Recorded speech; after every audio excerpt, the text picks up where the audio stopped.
Good morning, afternoon, or evening, wherever and whenever you are. My name is Kevin from 2-Bit Determined, and welcome to my very first devlog. Before we start, I want to shout out Zed from Let's Talk Game Design. Zed made an excellent devlog series where he talks about what goes into making a good platformer by making a platformer. A link will be in the description below. With that being said, Ganbaru's devlog series will unofficially go hand to hand with Zed's platformer series. The end goal of this series is to have a complete game that is bigger than Ragnar. I believe the first step is to create a small demo. There are many reasons why I think you should create a demo, but what I think is the most important reason is that it can be used to see if there is a general interest before committing a lot of time. When creating a demo, the features you should focus on are the ones that are involved in the core game loop, basically the main way to play your game.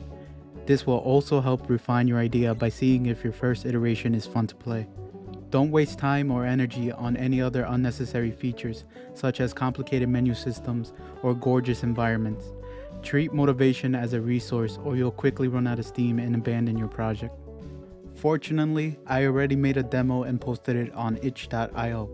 Since I mentioned Zed, let's see what he has to say about it. The collision detection is very tight on some of the obstacles, and sometimes the wall jumping is kind of janky, but otherwise this is very impressive. The levels are probably difficult for the opening of a game, but I think that's something you have to balance over time, so don't worry about it too much for now. I didn't even have to pay Zed for those kind words, so I think it's safe to say this game has potential. Thanks again, Zed, and all the other players who played my game. Ganbaru is a platformer, so the core features should be obvious, which are running and jumping. In other words, I have to get the movement to feel right, since that's the main way to play my game. However, I believe the best way to get this feeling right is to build a sandbox or a couple of levels and play around for a while. The feeling of the game will evolve as you add more obstacles and from player feedback. So far, I rewrote the engine. I made sure my code was much cleaner so I could change any value easily. You guys heard of variables? Variables. It's good coding practice to have variables instead of hard coding values.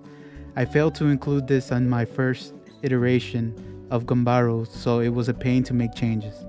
As I continue to work on the demo, eventually I need some players to play test it. If you're interested, use the link in the description to check out our website. If you sign up there, once the demo is ready, I'll send out a secret link for you guys to play test. Personally, I prefer sending emails because it helps me be more organized. I also find it to be an easy way to contact you guys and share any other content. Make sure to drop a like and or subscribe so I know you at least took something of value from this video. Thank you for listening, and I'll talk to you soon.